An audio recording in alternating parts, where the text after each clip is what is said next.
Bonjour mes chers et adorables élèves. Aujourd'hui, nous avons un atelier de lecture. Il s'agit du roman de Renard. Et je vous ai choisi aujourd'hui la fable du renard et les anguilles. Je sais que vous allez bien aimer cette histoire. Alors, tout d'abord, quel est l'objectif de cet atelier de lecture? Alors, tout d'abord, c'est pour faire de la lecture et puis comprendre et interpréter. Prenez donc vos manuels, fleurs d'encre, pages 198, puis après 199 et 200. Donc ces trois pages, ils contiennent toute la fable avec l'interprétation, la compréhension. Tout d'abord, vous avez une bande dessinée. Juste après la lecture, qu'on va faire ensemble, nous allons essayer d'interpréter la bande dessinée. Et puis, nous avons à faire un travail collectif comme d'habitude, comme on a été toujours dans notre classe, on va voir le trésor des mots, on va faire une bonne lecture pour le socle compréhension, c'est-à-dire on va donner des réponses de compréhension et interprétation pour une bonne analyse du texte. Et puis, on va échanger oralement et surtout quand on aura une séance en live. On va échanger entre nous pour une bonne participation. Je vous demande de préparer à l'avance votre participation. Très bien. Maintenant, prenez vos livres, la page 199 et 198-199 et hop, on va commencer la lecture. Renard et les anguilles. Renard, le goupil, parcourt la campagne affamé. Voilà Renard qui s'accroupit au milieu du chemin. Il tend son cou frénétiquement dans toutes les directions, ne sachant où trouver de quoi se nourrir. La faim lui fait une guerre cruelle. Voici qu'arrivent à toute vitesse des marchands qui transportaient des poissons. Renard, qui trempe le monde entier, se trouvait bien à plus d'une portée d'arc de la charrette. Quand il la vit ainsi chargée d'anguilles et de longs proies, il court au-devant des marchands par les voies détournées, en tapinois pour les berner. Ils n'y virent que du feu. Il s'est allongé en plein milieu du chemin. Écoutez donc comment il s'y prend pour les égarer.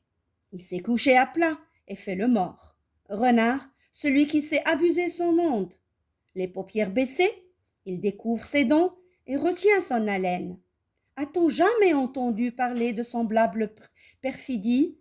Il demeure sur place dans cet état, couché par terre.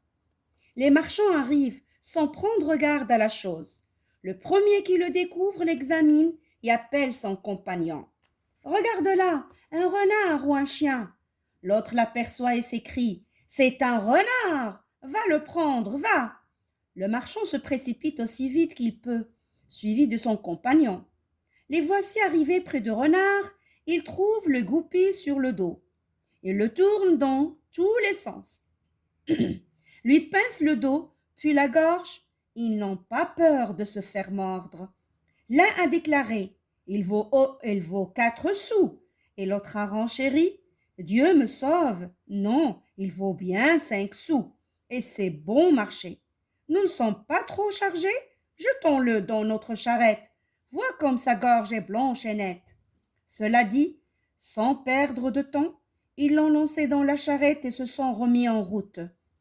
Quand grande est leur joie à tous deux, ils se disent voilà pour le moment, mais cette nuit, quand nous serons chez nous, nous lui retournerons la casque.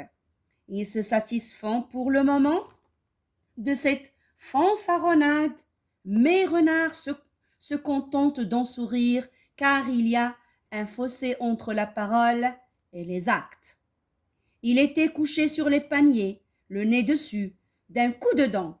Il en a ouvert un dont il a tiré, croyez-moi, plus de 30 harengs.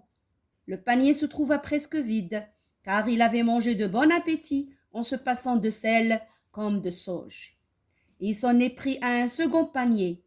Il y a plongé le museau et n'a pas manqué son coup, car il en retire 2 chapelets d'anguilles.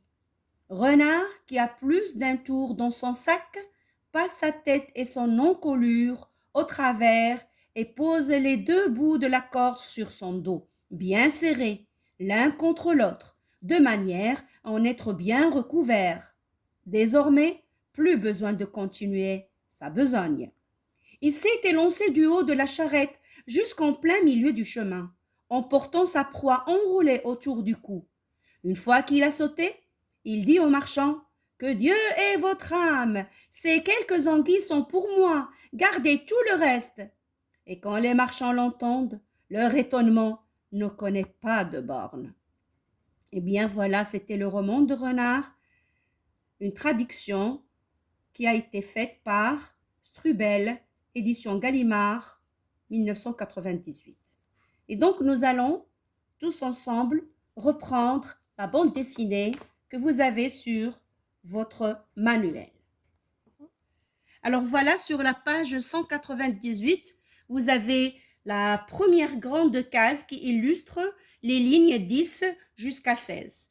Et donc, il y a ici aussi une deuxième case qui donne référence à la découverte des harangues dans la charrette. Et donc, vous voyez, comme il a découvert les paniers avec les harengs, il a dégusté le poisson et puis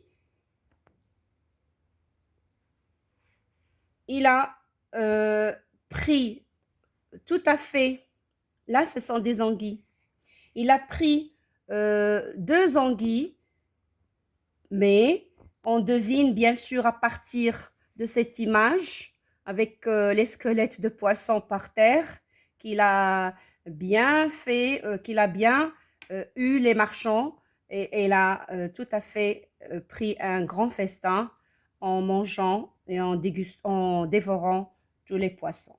Donc la charrette ici part